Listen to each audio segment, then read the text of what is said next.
With all of the rumors running rampant, we finally get confirmation from the horse's mouth. Hey, what's going on, guys? It's Kevin Zwicker from Fast Count coming at you. And before I get into this video, please remember to hit that like button and subscribe. So one of the biggest stories in the world of professional wrestling is the contractual status of Karrion Kross and his wife, Scarlett Bordeaux. All these different rumors going back and forth as to, is he signed? Is he not re-signed? And we got confirmation today in the form of an hour-long YouTube video on his channel. And he basically spilled the beans and told everybody that his contract has expired along with his wife's contract today on August 10th. And they're both currently free agents. You've seen his wife Scarlett tweet out information as to now that she is able to accept bookings. And he basically touched upon a bunch of different topics that a lot of us have discussed and a lot of us have wondered, right? He goes on to talk about how,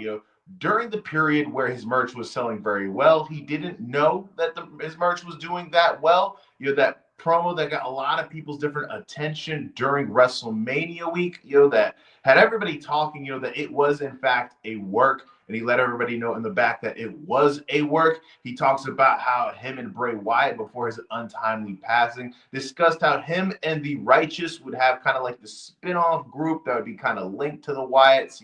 Obviously that wasn't able to come together due to unfortunate circumstances, but he touched upon a lot of different things, right? And he goes on to discuss how the fact that he wants to end his career in the WWE. And throughout this whole video, which I thought was extremely smart, was when he was talking about all these different topics, he did it in a very vague way, enough to where it's like you could connect the dots in your mind and you could kind of, see this part and that part and kind of, say, okay, this is what the guy is saying. And the whole time doing this, he took it and it became very clear and evident that he didn't want to bury the WWE while doing this. This wasn't one of those typical, shoot interviews or, one of these videos where you just bury the company completely. He said that this is a company that he wants to end his career in. So obviously that's something that he'd be very mindful in discussing this situation. But we had this very clear example,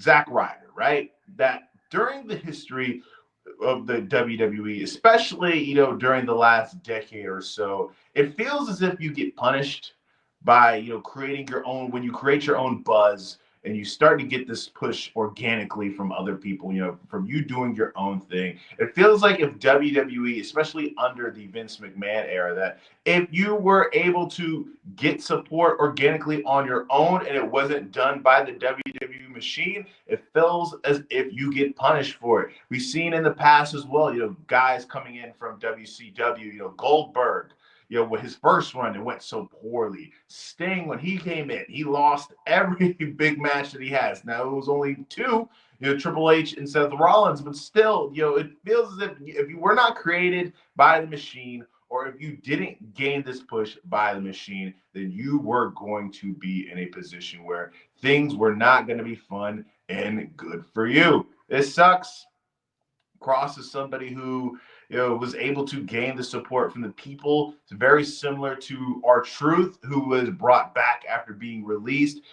We Want Kross is currently trending on X, and you can pretty much expect, at least in my mind, that on Monday Night Raw, you're going to have people chanting, "We Want Kross." Now, if this is something that is going to gain as much momentum as the R-Truth movement, I can see Kross coming back to the WWE. He made it clear that's something that he wants to do, and WWE bringing him back. If the outcry is loud enough, I could see them making the same move they just did with Truth. Now, with this whole Truth returns, it feels as if it's amounted to nothing because we had this, you had this moment where he had this serious turn and things looked like they could be potentially interesting and fresh and new with Truth. And as soon as Cena turned back, we got the goofy Truth again. So at least the guy got a paycheck again, right? But it looks as if things are going back to the status quo with him. But this is unfortunate.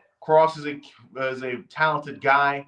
I think his run in TNA as Killer Kross was extremely impressive. I think that this character that he was able to kind of be like this, this devil on your shoulder character that he's been currently doing for the last, several months in WWE. I thought it had potential. I think with characters like that, if you're being like kind of this person who's trying to influence other people, I don't think it works if you're constantly losing or if you're not constantly on the show wrestling. But hey, it is what it is, right? What do you guys think? Do you want to see Kross back?